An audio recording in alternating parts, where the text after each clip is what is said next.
Selamat siang, nama saya Dominika Dwianti Srada Costa. Di sini saya akan mempraktekkan teks pidato yang sudah saya buat minggu lalu dengan tema pendidikan di Indonesia pada masa COVID-19. COVID-19 telah melumpuhkan berbagai bidang di Indonesia, tentunya di bidang pendidikan.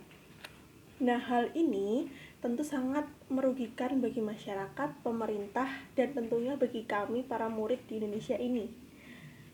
Dan gak hanya merugikan saja, tetapi membuat kita para murid merasakan guncangan atau kekagetan yang tidak biasa kami ketahui atau tidak biasa kami lakukan.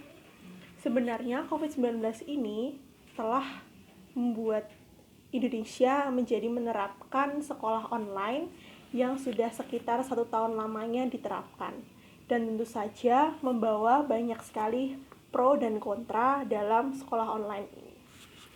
Nah, jika dilihat ada dari sisi positif dan sisi negatifnya.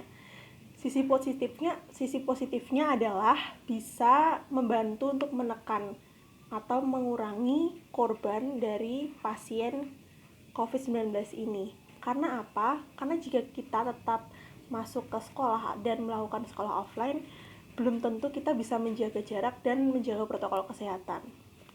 Lalu, sisi negatifnya adalah belum tentu semua para murid dan para guru ini memiliki handphone atau laptop yang memadai, dan juga belum tentu daerahnya ini terjangkau oleh internet.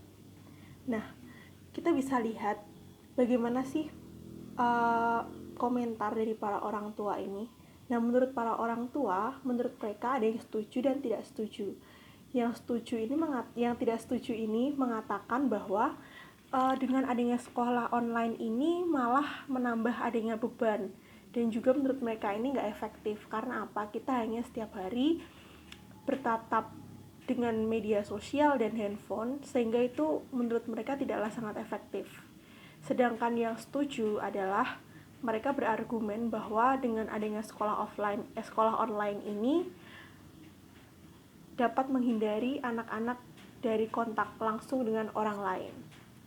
Nah, tentu saja yang sudah saya bilang dari sebelumnya, ini sebenarnya tidak semua para murid ini memiliki handphone atau laptop yang memadai, dan juga belum tentu di rumahnya ini ada wifi atau kuota internet yang memadai.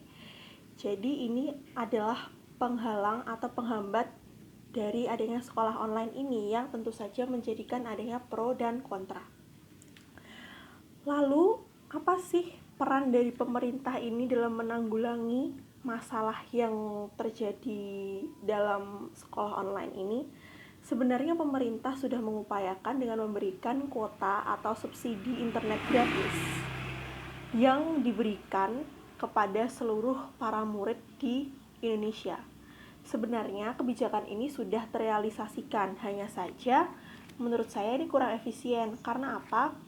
Banyak sekali para murid ini yang menggunakan kuota tersebut bukan untuk aplikasi belajar, tapi malah untuk membuka media sosial yang lain. Jadi seharusnya menurut saya kuota itu dikhususkan untuk aplikasi yang belajar. Jadi seharusnya agar para murid ini tidak menyalahgunakan subsidi kuota tersebut, sehingga benar-benar dapat membantu dalam sekolah online ini.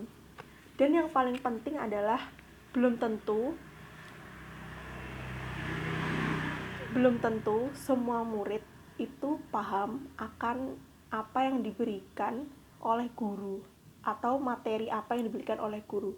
Karena selama daring ini pasti banyak sekali para murid yang tidak memahami apa-apa tentang pelajaran di sekolah. Karena tentu saja yang biasanya mereka melakukannya secara tatap muka, tiba-tiba harus melakukan dengan secara daring. Nah, hal ini adalah hal-hal yang perlu ditanggulangi selama sekolah online ini. Jadi menurut saya, pemerintah harus melakukan kebijakan yang lebih baik lagi untuk menanggulangi permasalahan dalam sekolah online ini. Dan kita diharapkan untuk selalu bersabar, karena kita tidak tahu kapan akan berhenti sekolah online ini. Sekian dari saya, terima kasih.